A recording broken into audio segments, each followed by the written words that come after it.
Every time we talked about Hillary Clinton not being president, a smile crossed my face. The hilarity of Hillary Clinton spending her entire life using whatever was left of her soul in order to become president of the United States, only to lose to Donald Trump, a reality TV star.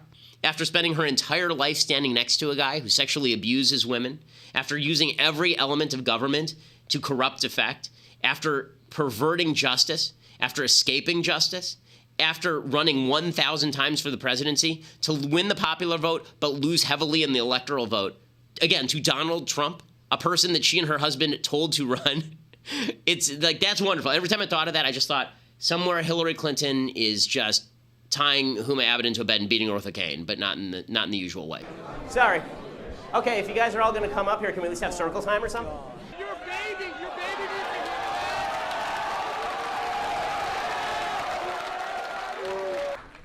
Hi. Howdy.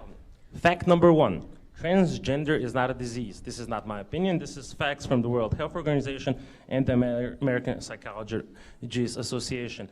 Just like gay people don't have a disease. Fact number two, rich kids stay rich, poor kids stay poor. It's not true. Out of 1,800 billionaires in the world, 12 of them are black.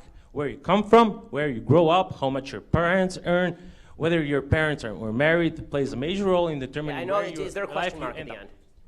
Fact number three, I would just like to remind you that hate speech is not free speech. Yes, it is. And my question is, since facts don't care about your feelings, why did you use false facts? Okay, so none of the facts that I used are false. First of all, yes.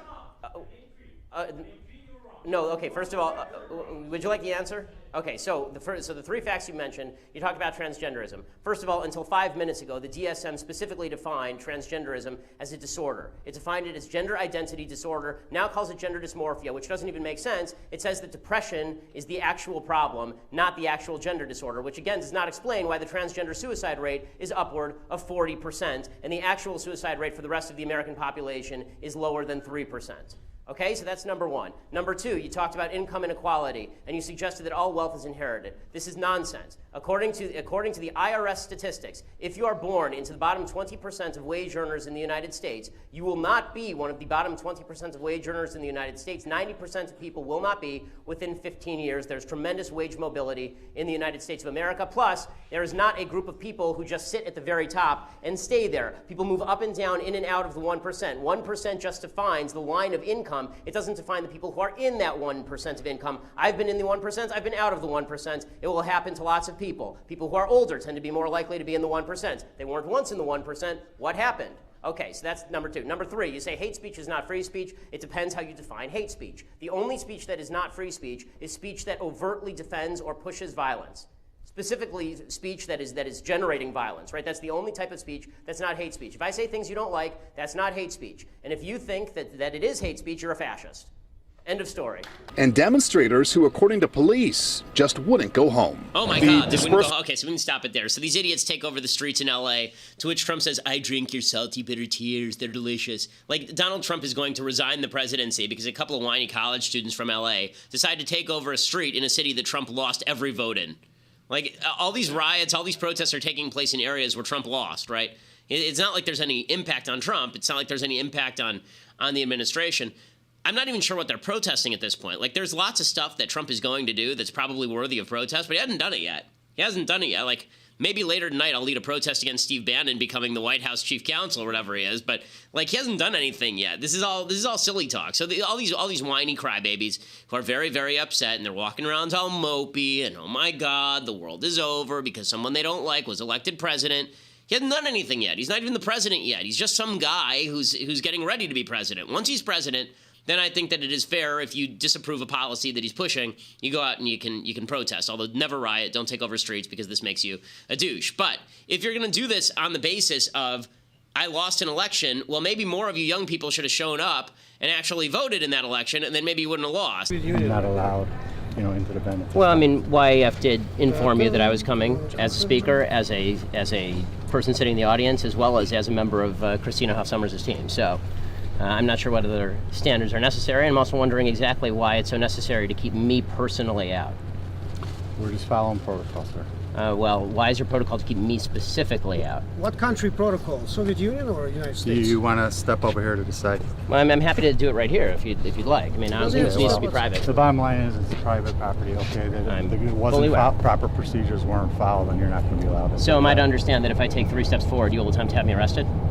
If you create a problem and you will not, leave the campus, yes. Okay, so just to be clear, if I attempt to enter that hall right there and sit down just to listen to somebody speak, or if I attempt to ask a question or to engage in free speech, you will have me arrested. At this point, yes, sir. Okay, then I'm glad that we've clarified that situation. I'm also glad that in a city, I mean, we clearly have great security. I'm glad in a city that has some 4,000 shootings to this date, you have 30 members of security just for a 5'9", 165 Jewish guy.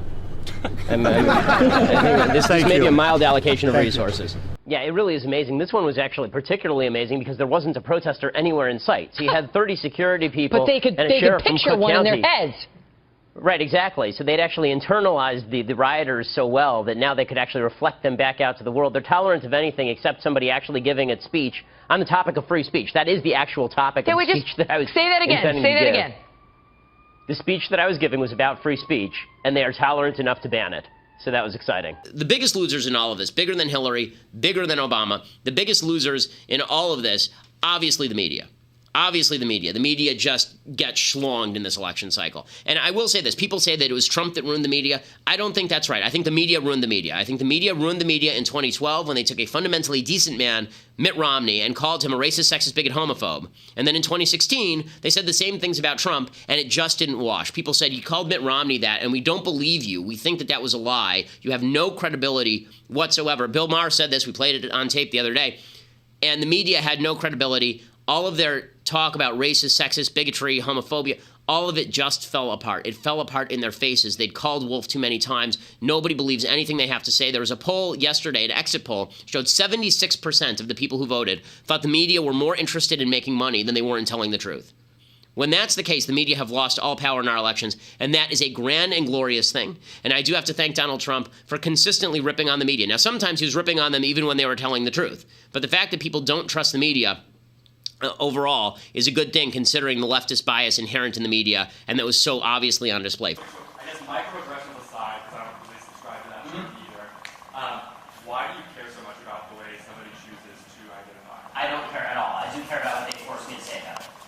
Okay. That's the answer. If you want to go ahead and do that, if you want to have surgery on yourself, I could not care less. If you want to dress how you want to dress, I really don't care. The idea is that I am supposed to now blind myself to reality and pretend in front of my children that a man is a woman or a woman is a man, or that it's healthy for a man who thinks he's a woman to get a surgery. That I'm not willing to do. You're demanding something of me. I'm not demanding anything of you if you're a transgender person, but you're demanding something of me if you expect me to change my view of reality based on your subjective view of yourself. So if your view of reality changes due to, I guess, could it ever change due to new scientific evidence supporting? I'd be hard-pressed to find so when it comes to transgenderism, I don't see any evidence that a man can magically become a woman. It just doesn't work that way. There are people who are intersex, and that they're intersex. I mean, that's science. They're intersex, right? And they're, what do you say? There's nothing else to say. That's a fact.